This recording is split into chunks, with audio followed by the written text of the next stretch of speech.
மிக சிறப்பான முறையை ஆற்றிவிட்டு அமர்ந்திருக்கின்ற ஜெயபாலன்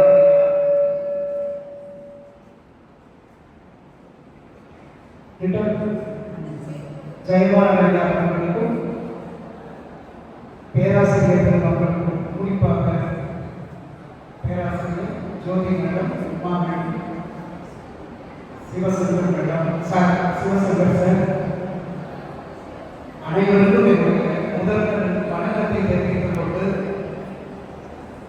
பெரும்பாலும் கல்லூரிக்கு நான் முதலில் ஏன் வந்தேன் என்பதை பதிவு செய்ய விரும்புகிறேன். இதற்கு முன்பும் பெரும்பாலும் கலை அறிவியல் கல்லூரிக்கு நான் வந்திருக்கிறேன். அதற்கு ஒரே காரணம், என்னுடைய இனிய நண்பர் பேராசிரியர் பச்சையப்பனுடைய அழைப்பை என்னால் கட்ட முடியாது என்பதற்காக. நண்பர்களே, இந்த கட்டுரைக்குள் செல்வதற்கு முன்னால் சில நாட்களுக்கு முன்னால் நடந்த ஒரு நிகழ்வை பதிவு செய்கிறேன். அது பிப்ரவரி 14 வேலண்டைன்ஸ் டே. அப்போ ஒரு பெண் கவிஞர் எனக்கு ஃபோன் பண்ணி, உலகத்திலேயே உங்களுக்கு பிடித்த ஒரு காதல் கவிதை ஒன்றை இப்போ உடனடியாக சொல்ல முடியுமா அப்படின்னு கேட்டாங்க. நான் சற்றும் யோசிக்காமல் ஒரு கவிதையை சொன்னேன். அது அந்த கவிஞருக்கு அந்த கவிதையை எழுதியவர் பச்சையப்பன். அந்த கவிதை இதுதான்: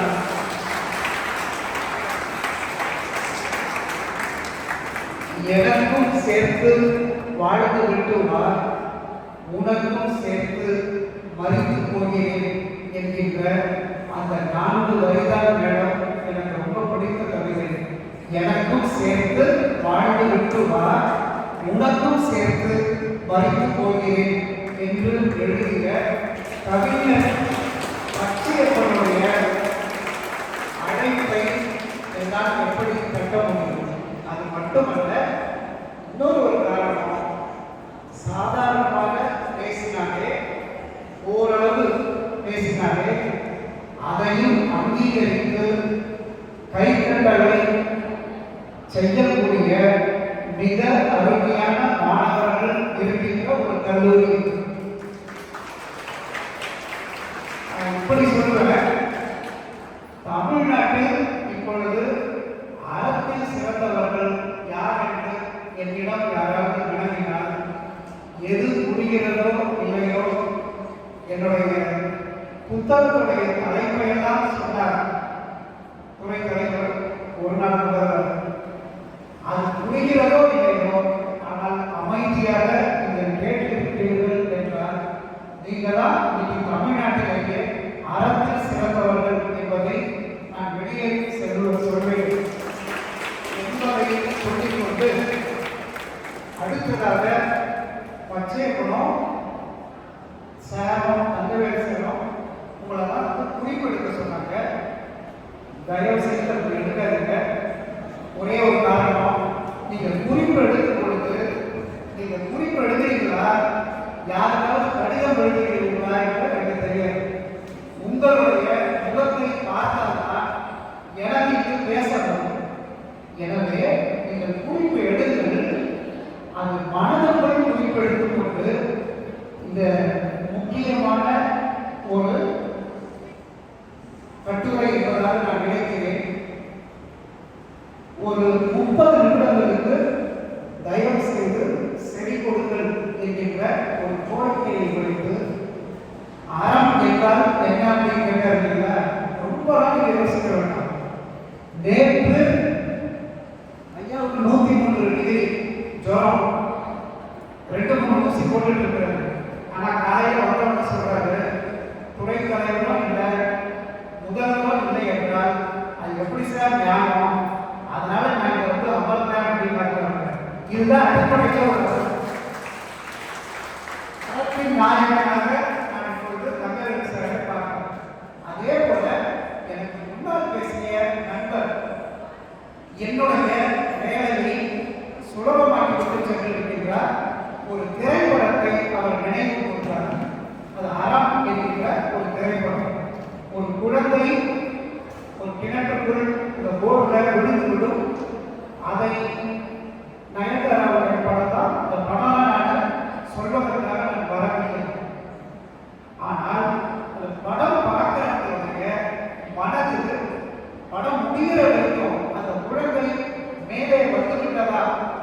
என்பதற்காக மனம் துடிதுடித்துக் கொண்டு இருக்கு. இது வாசகர் வழியாக இதை ஏன் இங்கே சொல்லுகிறேன் என்றால், நான் சிலப்பதிகாரத்துக்கு வரேன். இந்த ஒரு செய்தியோடு நான் தொடங்குகிறேன். ஒரு மாதத்திற்கு முன்னால் நான் படித்த ஒரு புத்தகம். இந்த புத்தகத்துடைய பெயர் மரித்தோர் பாடல்கள் என்பது. என்ன தெரியுங்களா? அந்த புத்தகம் இஸ்ரேல் ஈரான் மீது, நான் இப்ப சொல்றேன், 1948 முதல் இந்த 2 நாடுகளுக்கும் சண்டை. இந்த புத்தகம் எதை சொன்னது அப்படின்னா,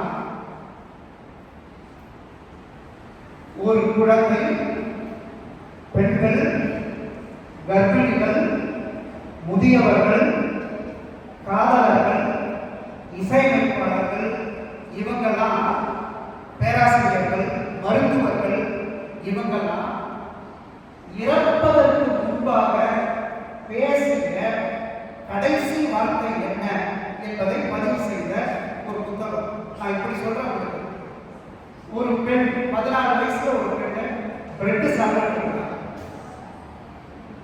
டொமேட்டோ சாஸ் தொட்டுக்கொண்டு சாப்பிட்டிருக்கிறார்.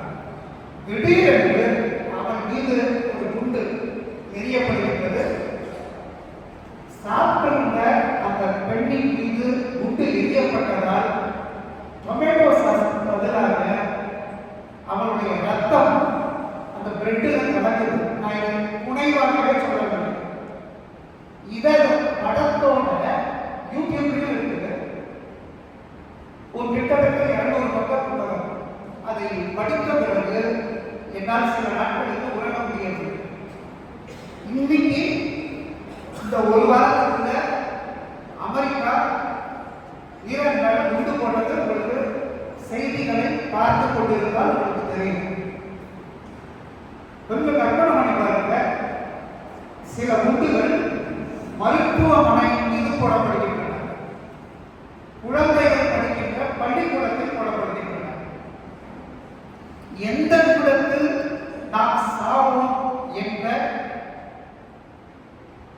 எந்த விதமான அடையாளமின்றி ஒவ்வொருவரும் அடுத்த இடத்தில் இறந்துவிடக்கூடும் என்கின்ற எதிர்பார்ப்பில் ஒரு உலகத்தில் ஒரு மூலையில் ஒரு வாழ்க்கை நடந்து கொண்டு இருக்கிறது.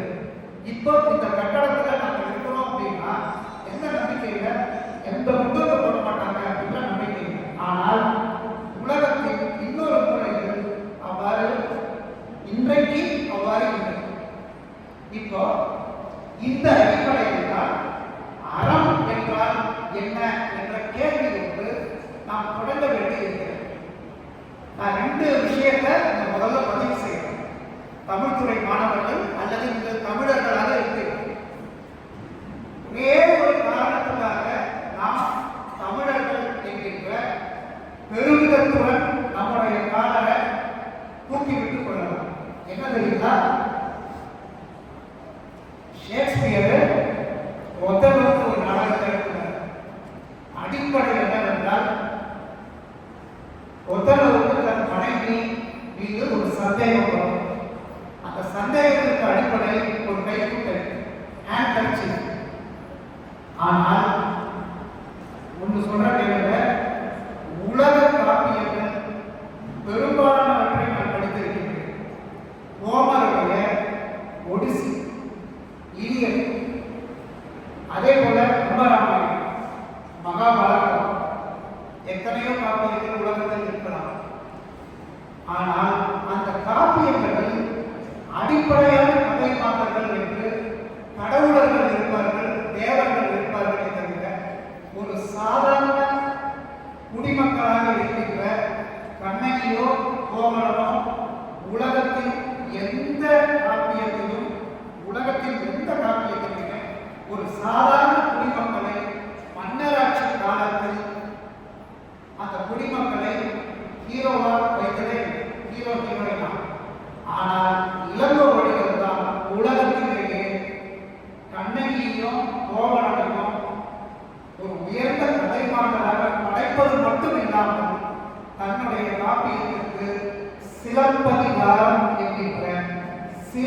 கிரிக்கெட்லாம் பார்த்துட்டு வந்து அமர்ந்திருக்கோம். இன்றைய காலகட்டத்தில் இது ரீல்ஸ் யுகம். இந்த ரீல்ஸ் யுகத்துல 5 நிமிடத்திற்கு மேல் யாரும் எந்த கருத்தரவையும் கவனிக்க மாட்டார்கள் என்பதுதான் யதார்த்தம். ஆனால் கவனிக்கிறீர்கள். இதற்காக நாட்களை இந்த தமிழ் துறையை மீண்டும் மீண்டும் பாராட்டும். அந்த தைரியத்தில் தான் இப்ப நான் பேசிட்டு. இப்போ அறம் என்ற சொல்லுக்கு அவர் கேட்டார். அறம் என்றால் என்ன ஒரு கேள்வியை கேட்டார். ஒன்று சொல்ற கேளுங்க. ராஜாஜி ஒரு நூலை மொழிபெயர்க்கும் பொழுது அறம் என்ற சொல்லுக்கு ஆங்கில சொல்லை தேடினார். அவரால் கண்டுபிடிக்க முடியவில்லை. அவர் சொன்னார், அறம் என்ற தமிழ் சொல்லுக்கு ஈடாக இன்னொரு மொழியில் அதே சொல்லை ரீப்ளேஸ் பண்ற ஒரு சொல்லை என்னால் கண்டுபிடிக்க முடியவில்லை என்றார். இது உங்களுக்கு புரியும்படியா சொல்றார். தமிழ்ல காய்னு ஒரு சொல்லு, கனின்னு ஒரு சொல்லு. கனி என்பதற்கு ஃப்ரூட், காய் என்பதற்கு சரியான ஆங்கில சொல் இல்லை. அதாவது என்ன சொல்றான், அன்ரைப்பன்ட் ஃப்ரூட் அப்படின்றான். அதே போல அறம் என்ற சொல்லுக்கு சரியான சொல் வடமொழியில் வேண்டுமானால் தர்மம் என்று இருக்கிறது. ஆனால் தர்மம் என்பது கூட அதற்கு நிகரான சொல்லில்லை. அறம் என்ற ஒரு சொல்லைத்தான் தமிழர் அறத்தை கடவுளுக்கு நிகராக கருதினான். சிலப்பதிகாரத்துடைய முதல் குறிக்கோள், அதை மட்டும் நான் பேசுகிறேன். அரசியல் பிழைத்தோருக்கு அறம் கூற்றாகும். இதுதான் இளங்கோவடிகள் பேசுறாரு. அரசியலில் நீதியில ஒரு அரசன் நீதி தவறிவிட்டால் அவனுக்கு அறம் என்பது யமனாக அமைந்துவிடும். இதுதான் அடிப்படை, இளங்கோவடிகளுடைய அடிப்படை. ஆனால் தமிழ்ல நமக்கு எனக்கு ரொம்ப பிடித்த ஒரு பாடல், இம்மை செய்தது வறுமைக்கு யாமனும் அறவேலை மனிதன் ஆயனன் என்று ஆய் அந்திரனை பற்றி ஏரிச்சேரி உடமசிக்கார் ஒரு கவிதை எழுதியிருக்கிறார். என்ன அர்த்தம் அப்படின்னா, இந்த ஜென்மத்தில் அறத்தை செய்தால் அடுத்த ஜென்மத்தில் நான் நன்றாக இருப்பேன். இதுக்காக சிலர் அறத்தை செய்யறாங்க. ஒண்ணு வேணாம், டியூப்லைட் கொடுக்குறாங்க, ஸ்பான்சர் நம்ம பண்றாங்க. என்ன பண்ணணும் அப்படின்னு கேட்டா, மறக்காம அந்த டியூப்லைட் மேல என் பேரை எடுத்துக்க அப்படின்னு. இன்னைக்கு என்ன பண்றாங்க அப்படின்னா, தர்மம் செய்கிறார்கள், அறத்தை செய்கிறார்கள். ஆனா எந்த நினைப்போடு அப்படின்னா, அவனுக்கு ஒரு புகழ் வர வேண்டும். ஆனால் அப்படி எதிர்பார்ப்புடன் நீ எதை செய்தாலும் அது ஒரு வியாபாரமாக மாறிவிடும். எதிர்பார்ப்போடு நீ காதல் செய்தால் கூட அது கூட காதல் வணிகம் தான், காதல் வியாபாரம் தான். எதிர்பார்ப்பு இல்லாமல் எதை செய்கிறானோ அதான் இம்மை செய்தது மறுமைக்கு ஆகணும். அறவிலை வணிகன் ஆயிரம் அல்ல, அவர் வியாபாரி அல்ல என்று சொன்னது சங்கை. அதற்கு பிறகு சிலப்பதிகாரம் வருகிறது. சிலப்பதிகாரம் நல்ல கவனிக்க ஒரு சின்ன கருத்தோட சிலப்பதிகாரத்தை நீங்க அடிக்கவே முடியாது. எப்படி நான் சொல்றேன், சிலப்பதிகாரத்தில் இருக்கிறவர் கோவலன் இல்லைங்களா? கோவலனுக்கு ரொம்ப அழகான மனைவி, கண்ணகியை போல அழகான மனைவி நீங்க பார்க்கவே முடியாது உலகத்தில். ஆனால் கோவலன் நாடியது யார் என்று கேட்டால் யார் நாடா? மாதவி. கோவலன் செய்த பெரும் தவறு அல்லது இன்று வரையில் எல்லா கோவலர்களும் செய்கின்ற ஒரே ஒரு தவறு சொல்றாங்க. என்னன்னா, அவர்கள் கண்ணகிக்குள் ஒரு மாதவியை திருடுகிறார்கள், மாதவிக்குள் ஒரு கண்ணகியை திருடுகிறார்கள். கோவலன் செய்த ஒரே ஒரு தவறு என்ன அப்படின்னா, கண்ணகிக்குள்ள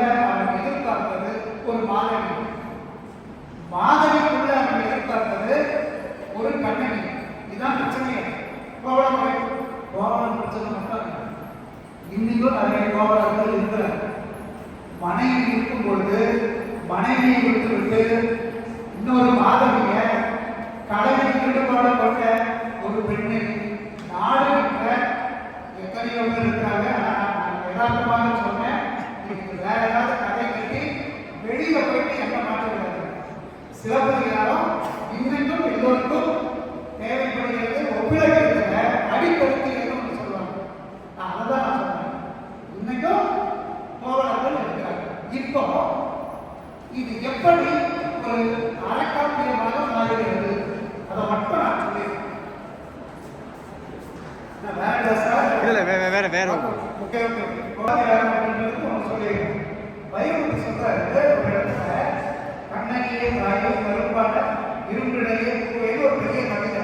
அதில் சொல்றாரு, கற்பு ஒன்றில் மட்டும் கண்ணகியை போல் இருப்பது மற்றவர்கள் அந்த மணமகளை மறந்துவிடுது. கற்பு ஒன்றுதல் மட்டும் கண்ணகியா இருக்கு. மற்றதில் கேட்கறாரு. இப்போ நான் சாதாரண உங்களையே கேட்கிறேன், எப்படி இது திருமணம் ஆகும்போது ஒரு கணவன் இன்னொரு பெண்ணை நாடி கொண்டு சென்றால் இன்னைக்கு நீங்க சும்மா இருக்கீங்களா? நீங்க சும்மா தலையாட்டாங்க அப்படியே விட்டுருக்கீங்களா? வைரமுத்து சொல்றாரு. இன்னொரு வைரமுத்துவை சிலப்பதிகாரம் எந்த அளவு பாதித்தது என்பதற்கு ஒரு உதாரணம் சொல்றேன். ஒரே ஒரு உதாரணம். நட்சத்திரத்துக்கு ஒரு கவிதை எழுதுறாரு. நட்சத்திரம் அதுக்கு அவர் என்ன சொல்றாருன்னா, எந்த பெண்ணை எதை வைத்தாலோ இந்த பலன்கள் எப்படி வந்தன, சுந்தர மங்கையர் சொர்க்க நாட்டிலே செந்தலின் குழந்தையை செடியோடு அணைப்பது, தாய்ப்பால் கொடுக்கையில் தவறிய புலிகள் காய்த்து சிதறிய கற்பக விதைகள். அப்போ நட்சத்திரம் அப்படின்றது வைரமுத்துக்கு என்று தோன்றுகிறதுனா, எந்த கண்ணகி எதை உடைத்தாலோ இந்த பலன்கள் எப்படி வந்தன என்று தோன்றுகிறது. இப்போ எப்படி அரசியல் பிழைப்போருக்கு அறம் கூற்றாகும் என்பதை மட்டும் நான் சொல்றேன். ஒரு 5 நிமிடம் முடிச்சிடும். கண்ணகியும் கோவலமும் புகார் நகரத்தை விட்டு வருகிறார். எங்க? மதுரை. மதுரைக்கு நல்லா கவனிங்க. கண்ணகிக்கு புகார் தவிர வேற ஒரு ஊருக்கு போய் பழக்கமே. இன்னொரு நாடு பார்த்து இங்க வராங்க. மிகுந்த எதிர்பார்ப்புடன் கண்ணகி வருகிறார். எங்க யாரு கூட? கோவலன். ஆனால் அங்கே நல்ல கதையை மட்டும் நல்லா கவனிக்கணும். மாதவி என்பவள் தன் மகன் ஐயனிடம் சொல்லி கண்ணகி உணவு சமைப்பதற்கு நீ உதவி செய்ய வேண்டும் அப்படின்னு சொல்லிட்டு போனாங்க. ஒரே ஒரு நாள் கண்ணகி கோவலனுடன் இருக்க நேரிடுகிறது. இந்த பகுதி ரொம்ப முக்கியம். அதுல கண்ணகி சொல்றாங்க, போற்றாத ஒழுக்கம் புரிந்தி அப்படின்றாங்க. போற்றாத ஒழுக்கத்தை நீங்கள் புரிந்தீர்கள். இப்போ ஒரு வார்த்தை தான் சொல்றாங்க, தப்பு பண்ணிட்டீங்க. ஒரு வார்த்தையை சொல்றாங்க, தப்பு பண்ணிட்டீங்க. ஆனாலும் தன்னுடைய மாணிக்கத்தாள் கொண்ட அந்த சிறப்பை கொடுத்து நீ விட்டு விட்டு வா அப்படின்னு அனுப்புறாங்க. இது என்ன செய்கிறது? நான் வீட்டில் இந்த பொற்பலன் அங்க மதுரையில் கோவலனை பார்த்து, இந்த பகுதி ரொம்ப ரொம்ப ரொம்ப முக்கியமானது. நான் சொல்ல போகிற பகுதி ஏன் சிலப்பதிகாரம் உலக காப்பியமாக இருக்கிறது என்பதற்கு ஒரு இடம் நான் சொல்றேன். பொற்பலன் வரலாம், கோவலனை பார்க்கலாம், ஏமாத்தலாம். ஏன்னா ஏற்கனவே திருடினவன், அரசியலுடைய சிலம்பை திருடியவன் பொற்பலன். என்ன பண்றான்? பழிய கோவலன் மேல போடுறான். இன்னைக்கும் உலகத்தில் நடக்குது. தப்பு செய்யறவன் ஒருத்தர், ஆனா பழி இன்னொருவன். கோவலன் மேல பழியறவன் தப்பு இல்லை, அது தப்பு இல்லை. போயிட்டு அண்ணன் கிட்ட சொல்றான், இப்படி அரசியலுடைய சிலம்பை யார் களவாடினார்களோ அவரை நான் கண்டுபிடித்து விட்டேன். மன்னன் உடனே சொல்றான் அவசரத்துல, இதுதான் இளங்கோவடிகள் வைத்திருக்கின்ற மிக முக்கியமான கருத்து. ஒரு மன்னன் என்பவன் எந்த இடத்திலையும் முறை செய்து காப்பாற்றும் மன்னவன் மக்களுக்கு நிறைவேற்ற வைக்கப்படும். முறை செய்யணும். ஒரு தவறு ஒரு அரசாங்கத்தில், ஒரு மன்னராட்சி, அது எப்படிப்பட்ட அரசாங்கமாக இருந்தாலும் பரவாயில்லை, ஒரு தவறு நடைபெறக்கூடாது. ஆனால் மன்னன் மீது தவறுகின்றான், அவனை கொன்று விட்டு சிவப்பை கொண்டாங்க அப்படின்றான். கொலை செய்யப்படுகிறான் கோவலன். எங்க? நடுரோட்டில்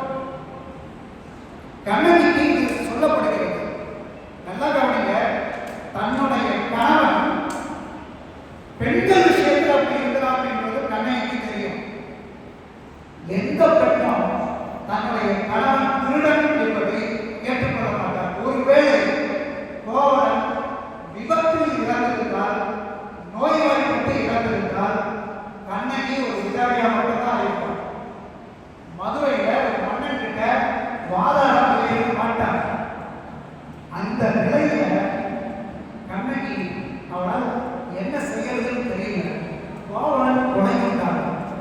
இன்னொரு நாடு எப்படி இருக்கும்? ஒரு பெண், நீங்க உங்களை நினைச்சு பாருங்க, வேற ஒரு நாட்டுக்கு போயிருக்கீங்க. அங்க உங்கள் கணவன் அநியாயமாக கொல்லப்பட்டிருக்கிறார். மன்னராட்சி காலத்தில் ஒரு மன்னனை எதிர்த்து ஒரு பெண் வழக்காட முடியாது. ஆனா கண்ணகி போறான். போயிட்டு நான் வரிகள்லாம் நான் சொல்றேன், அப்படியே சொல்றேன். வாயை காப்பன் முதல்ல கண்ணகி போல முதல்ல அவ கோவலன் உண்மையிலேயே திருடனா அப்படின்றத யார்கிட்ட தெரியுமா கேட்கிறா? காய்கறி செல்வன் சூரியன் கேட்கிறான். அங்கிருந்து ஒரு அசைவி குரல் வருகிறது. சார் இதெல்லாம் நிஜமா நடந்ததான்னு கேட்கக்கூடாது. காப்பி இதுதான் நுட்பமே. இல்ல அவன் கல்வன் இல்லை என்று உறுதிப்படுத்திக் கொள்கின்றான். யார்கிட்ட? சூரியனிடமிருந்து உறுதிப்படுத்திக் கொண்டு நேர அரண்மனைக்கு சென்றான். அரண்மனைக்கு சென்று நம்மளுடைய உங்கள் மொழியில பேசுறாங்க. பாட்டெல்லாம் சொல்லிட்டு இருந்தா நேரமா வாயு காவல் கிட்ட பேசுற அறிவு கெட்ட அரசன் தேராமன்னான்றதும் சொல்றாங்க. அறிவு கெட்ட அரசன் நீதி தவறிய அந்த அரசனுடைய வாயை காட்டிட்டாலே நான் முதல்ல சொல்றேன். செக்யூரிட்டிக்கு தூக்கி வாரி போடுது. இப்படி ஒரு கையில் சிலம்புடன் ஒருத்தி வந்திருக்கிறா அப்படின்றத மன்னன் கிட்ட போய் சொல்றான். நீ நல்லா கவனிக்கணும். அந்த பாண்டிய மன்னன் அசரவே கல்வனை கொடை செய்வது தவறு கிடையாது. அவன் பேசலாம். யார்கிட்ட? கண்ணகி கிட்ட. தப்பு கிடையாது. ஏன்னா அவனுக்கு தெரியும் நீதினா தெரியும். தப்பு செஞ்சவன் கோவலன். யாரை பொறுத்த வரைக்கும்?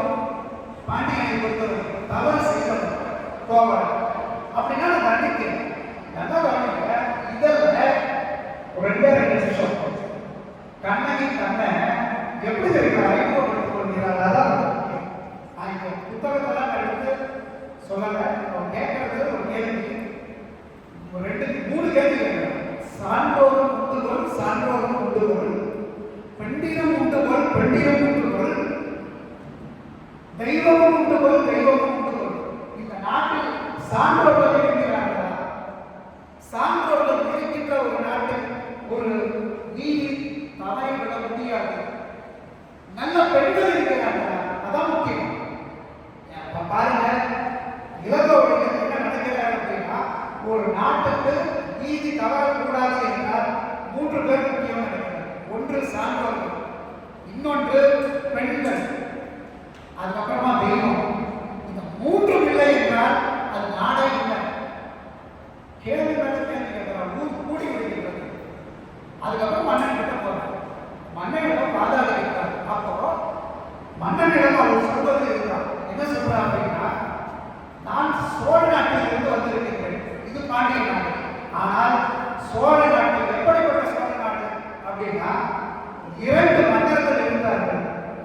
ஒருவன் சிபி சக்கரவர்த்தி, இன்னொருவன் மனுநீதி சோழன். சிபி சக்கரவர்த்தி என்பவன் யார் அப்படின்னா, அதுக்கு ஒரு கதை இருக்கு. நான் தெளிவாக சொல்லவில்லை. பருந்து புறாவை துரத்தி கொண்டு வருகிறது. அந்த பருந்து இந்திரன், புறா யமன். வேற ஒரு வடிவத்தில் சிபி சக்கரவர்த்தி கிட்ட வராது. பருந்து கேட்குது, இது எனக்குரிய உணவு, எனக்கு சதையை கொடுக்கணும். சிபி சக்கரவர்த்தி அந்த புறாவுக்காக தன்னை தியாகம் செய்ய முற்படுகின்றார். அப்படிப்பட்ட சிபி சக்கரவர்த்தி இருந்த நாட்டிலிருந்து நான் வந்திருக்கிறேன். இன்னொருவன் மனுநீதி சோழன். நல்லா கவனிக்கணும். அது கதையாக இருக்கலாம், அது வேற விஷயம். நான் ஒரு சாதாரண ஒரு கேள்வி கேட்கிறேன். இப்போ ஒரு ஆக்சிடென்ட் நடந்துருந்துச்சு. பாதி பேர் என்ன பண்ணுவாங்க? பாதி பேர் அப்படியே விட்டுட்டு வந்துடுவாங்க. அங்க மனுநீதி சோழனுடைய அரசவை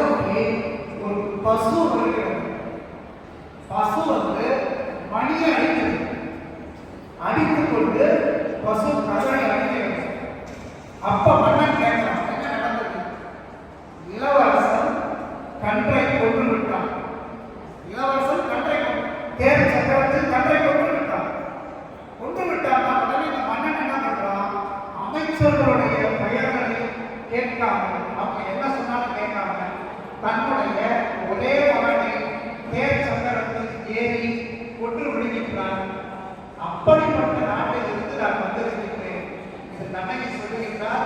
அப்பதான் பாண்டிய மன்னன் கேட்கிறான், கல்வனை கொள்வது அது ஒன்றும் தவறு கிடையாதுமா?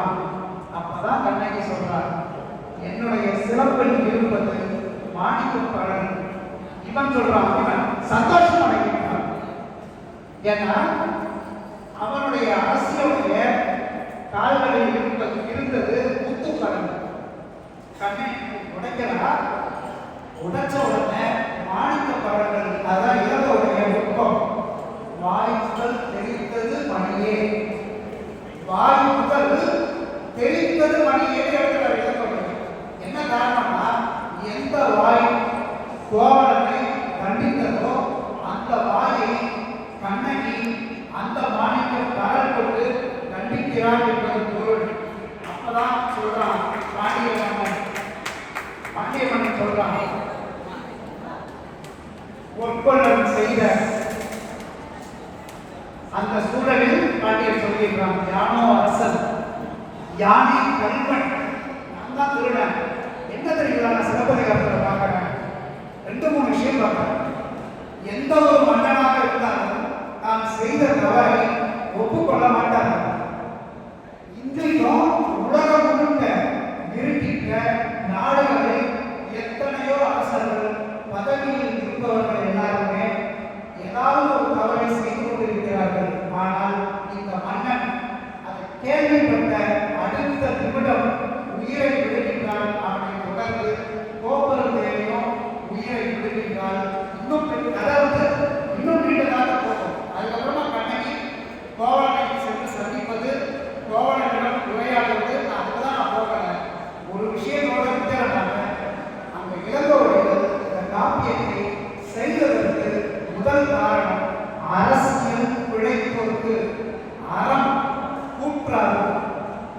நீதி தவறிவிட்டால் அறம் அந்த நாட்டை கொண்டுவிடும். ஒரே ஒரு செய்தியோட நான் முடித்துக் கொள்கின்றேன். கண்ணகி தன்னுடைய இடது உலகில் திரும்பி மதுரை நகரத்தை எரிக்கின்றான்.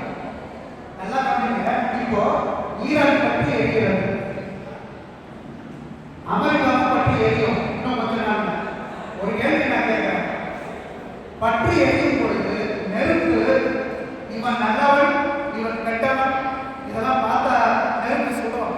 ஆனால் சிலப்பதிகாரத்தில் அக்னி தேவன் கண்ணகி கிட்ட வந்து பேசலாம். கண்ணகி சொல்றா, பசு பெண்ணு பார்த்தார் அறவோ இவர்களை எல்லாம் விட்டு விட்டு தீத்திரத்தார் பக்கம் மட்டுமே சேர்க்க நெருப்புக்கு ஆணை வெளியிட்டார். யாரெல்லாம் மோசமானவங்களோ அவங்களை மட்டும் நீ. இதுதான் இளங்கோவடிகளுடைய அறம். பசுவை விட்டுவிடு, குழந்தைகளை விட்டுவிடு, பத்தினி பெண்களை விட்டுவிடு, கர்ப்பிணிகளை விட்டுவிடு, முதியோர்களை